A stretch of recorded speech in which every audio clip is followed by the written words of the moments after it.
Olá, tudo bem com você?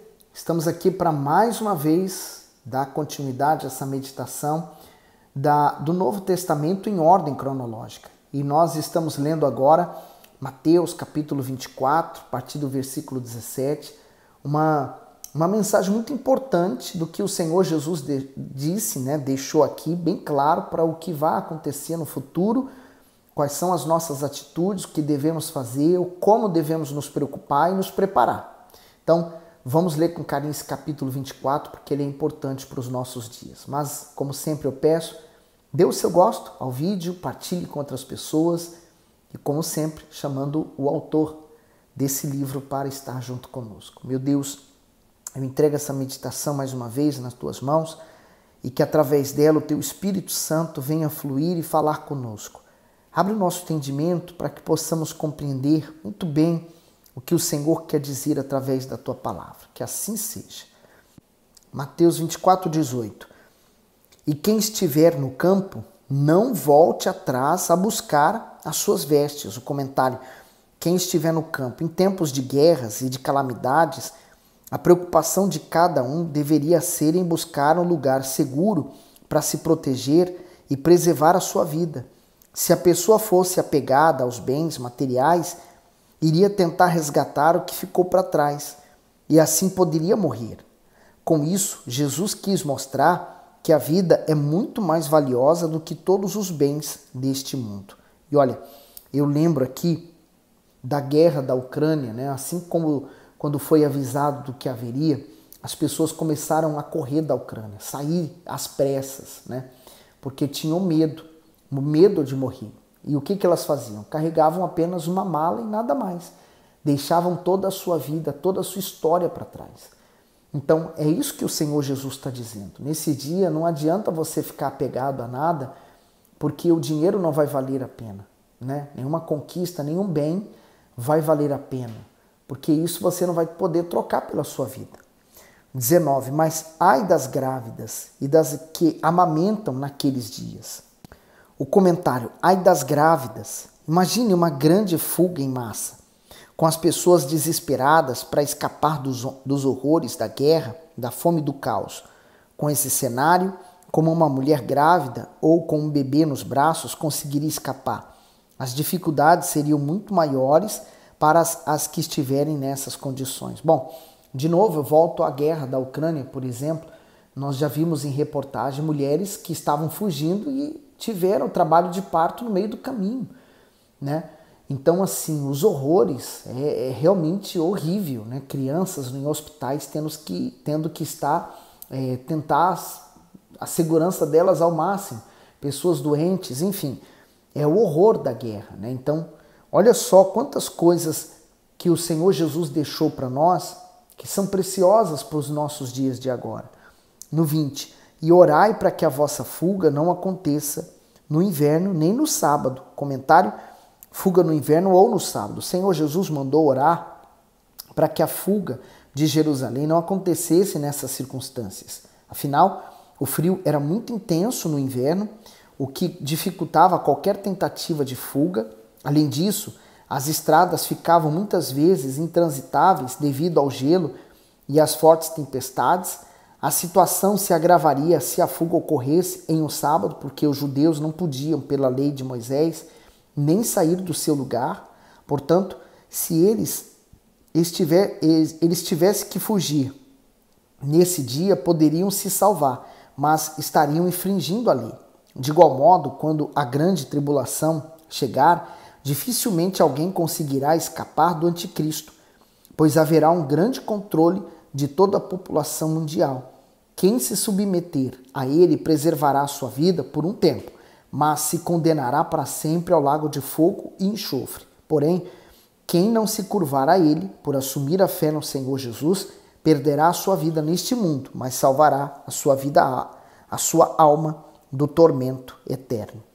Quer dizer, eles eram apegados a tradições e eram elas que iriam no futuro atrapalhá-las. Assim como leis, projetos de leis que hoje tramitam nos órgãos superiores que podem prejudicar o evangelho, a causa de Cristo. Então nós temos que estar muito atento. a quem nós votamos e quem colocamos no poder. 21. Porque haverá então grande aflição, como nunca houve desde o princípio do mundo até agora, nem tampouco há de haver. O comentário: haverá então grande aflição. Para o Senhor Jesus, afirmar que a aflição daqueles dias será tão grande como nunca houve ou haverá igual, é porque será um sofrimento inimaginável. Vai se cumprir o que os profetas falaram acerca do juízo de Deus sobre o pecado e sobre a perversidade humana. É bom salientar que essas calamidades atingirão somente os que não fizeram parte do arrebatamento da igreja. Quem quiser escapar de todo o terror que está para vir a esse mundo, deve se arrepender dos seus pecados e entregar a vida ao Senhor Jesus com urgência, pois o fim se aproxima e não há mais tempo a perder. E aqui entra um papel importante que o diabo desempenha com muito sucesso, que é a distração. Então, as pessoas andam distraídas. Eu acho que a gente vai ler sobre isso quando chegar a respeito dos tempos de Noé. Bom, mas a verdade é que as pessoas andam extremamente distraídas com a vida delas, com os próprios interesses, e esquecem do que há ou que há de por vir. No 22.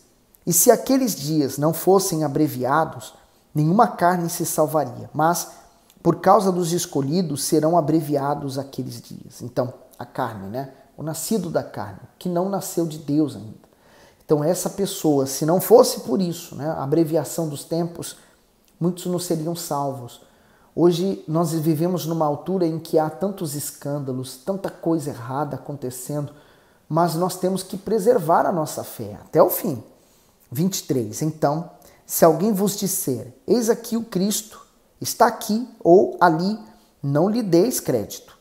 Porque surgirão falsos cristos e falsos profetas, e farão tão grandes sinais e prodígios que, se possível for, enganaria até os escolhidos. E aqui é onde o temor entra dentro de mim, porque poderia enganar até aqueles que foram escolhidos, quer dizer, aqueles que se converteram, lutaram. Imagine, né? Para mim, para que eu pudesse estar onde eu estou hoje, né? Com o Espírito Santo, arrependido, salvo. Tudo isso foi tão trabalhoso, foi tão difícil. E eu posso perder isso num piscar de olhos, né? Então, imagine, os falsos cristos, né? Os falsos profetas vão conseguir enganar até os próprios escolhidos. E quantas pessoas hoje estão virando as costas para Deus? 25. Eis que eu vou-lo tenho predito. Portanto, se vos disserem, eis que ele está no deserto, não saiais. Eis que ele está no interior da casa, não acrediteis. O comentário do 24 ao 26 diz, farão tão grandes sinais e prodígios. Todos os falsos cristos e falsos profetas que já surgiram e que ainda surgirão prefiguram os dois personagens diabólicos mencionados no Apocalipse, as duas bestas, Apocalipse 13. A que sobe do mar é o anticristo, e a que sobe da terra é o falso profeta. Este, por meio do falso sistema religioso, dará suporte à ascensão e ao domínio do grande adversário do nosso Senhor Jesus. Para se ter ideia do que vai ocorrer, o anticristo será apresentado ao mundo como sendo o grande mediador da paz. Muitos crerão nessa grande mentira, principalmente alguns judeus que o aceitarão. Para enganar os escolhidos, Satanás opera grandes sinais e prodígios por intermédio dos seus servos e é capaz até mesmo de se transfigurar de anjo de luz, como está em 2 Coríntios 11, 14. E não é maravilha, porque o próprio Satanás se transfigura em anjo de luz. E hoje já existe a preparação para o anticristo. Como? Através de séries, filmes, documentários que vão tentando semear uma semente na cabeça da pessoa de que é comum tudo que a Bíblia diz que é pecado, que é iniquidade, que é errado. Então esses filmes vêm tentando semear que é o certo, que é o correto, e que a Bíblia está atrasada, que os cristãos são antiquados. Então ele vem já tentando semear. Tanto é que nós vivemos numa sociedade hoje completamente, ela colocou Deus de parte, né? O Deus dela, a vida dela Ela é o Deus dela, ela é o próprio Deus. Então ela vive para ela, para agradar ela, não importa os interesses dos outros. Enquanto Deus nos manda amar a Deus sobre todas as coisas e o nosso próximo como a nós mesmos, na lei do diabo diz: ame a si mesmo acima de todos e só existe você, não existe próximo. Então o diabo vem trabalhando tão ferozmente na mídia, nos meios de comunicação, nas redes sociais, formando opiniões contra Deus. Então vai ser fácil quando o anticristo vier com leis, projetos que vão impedir o evangelho de se expandir, porque as pessoas vão aceitar tão facilmente. No 27, porque assim como o relâmpago sai do Oriente e se mostra até o Ocidente, assim será também a vinda do Filho do Homem. Comentário: a vinda do Filho do Homem. A segunda vinda do Senhor Jesus não será silenciosa e tampouco visível apenas a alguns. Pelo contrário, ao comparar a sua volta ao estrondo e resplendor do relâmpago quando surge no céu, ele deixa claro que em qualquer lugar do mundo todos poderão vê-lo em plena glória, majestade e poder. Segundo Pedro 3,10, mas o dia do Senhor virá como o ladrão de noite, no qual os céus passarão com grande estrondo e os elementos arderão e desfarão, e a terra e as obras que nela há se queimarão. Apocalipse 1, versículo 7. Eis que vem com as nuvens, e todo olho verá, até os mesmos que o transpassaram, e todas as tribos da terra se lamentarão sobre ele. Sim, amém. E a minha pergunta para você é: o que você tem feito para se preparar para este dia? O dia da vinda do Senhor Jesus, que pode ocorrer hoje? Ah, mas não parece. Bom, eu não vivo de aparências, eu vivo pela fé. Eu tenho que viver como se o dia do Senhor fosse hoje. Se não foi hoje, vai ser amanhã. Se não for amanhã, vai ser depois. Mas se ele não vier, eu também posso morrer a qualquer momento, né? Tanta gente morrendo aí por doenças, ataque cardíaco. Enfim, a pessoa pode estar viva hoje, saiu viva de casa, feliz e não voltar nunca mais. Então, o que vale é o último momento. O que vale é você estar salvo agora. Aí ele continua no 28, porque aonde quer que estiver o cadáver, ali se ajuntarão as águias. E logo depois da aflição daqueles dias, o sol escurecerá, e a lua não dará a sua luz, e as estrelas cairão do céu, e as potências do céu serão abaladas. O comentário: o sol escurecerá.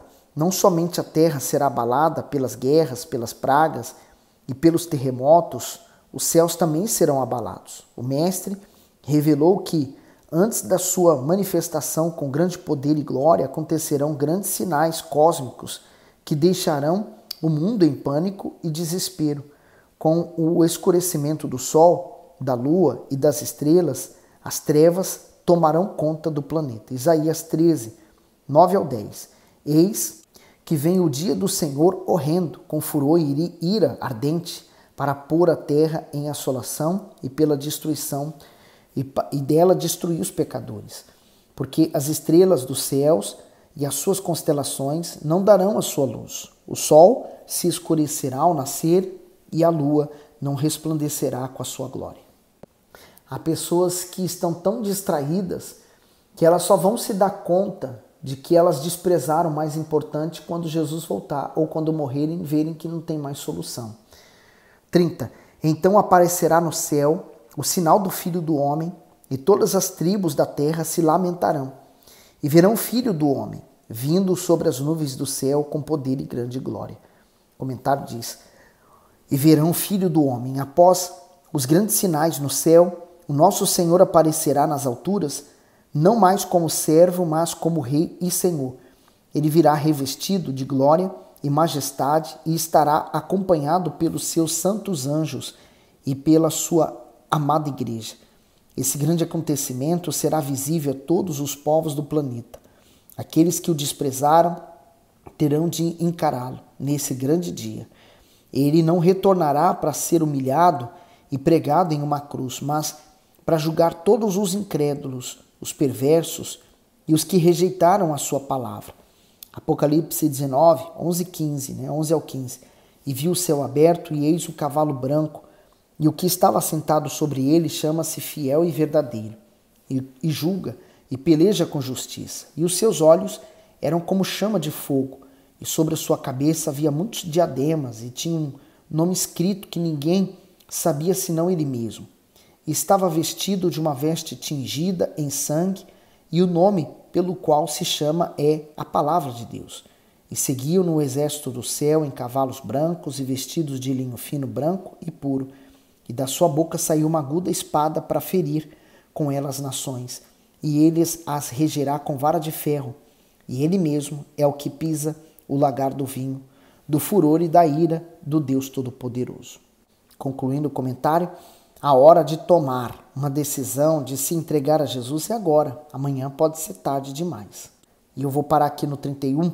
E ele enviará os seus anjos com rijo clamor de trombeta, os quais ajuntarão os seus escolhidos desde os 4 ventos e de uma a outra extremidade dos céus. Há pessoas que dizem, mas não me dá vontade. Aqui em Portugal diz, não me apetece. A pessoa que vive pelo apetecer, ela está perdida. Porque hoje você tem vontade de fazer uma coisa, amanhã você não vai ter. Nós não podemos viver definitivamente pelo que sentimos ou não vontade de fazer. Mas devemos fazer o que é certo. Então é uma escolha. Eu escolho hoje seguir o Senhor Jesus e fazer o que é certo. Ou eu escolho fazer o que é errado. Mas são escolhas. Eu não posso culpar ninguém pelas minhas escolhas. E você, já escolheu de que lado você está? O lado de Cristo ou o lado do mal? Quando você está do lado de Cristo, resista o diabo e ele fugirá de você. Deus abençoe.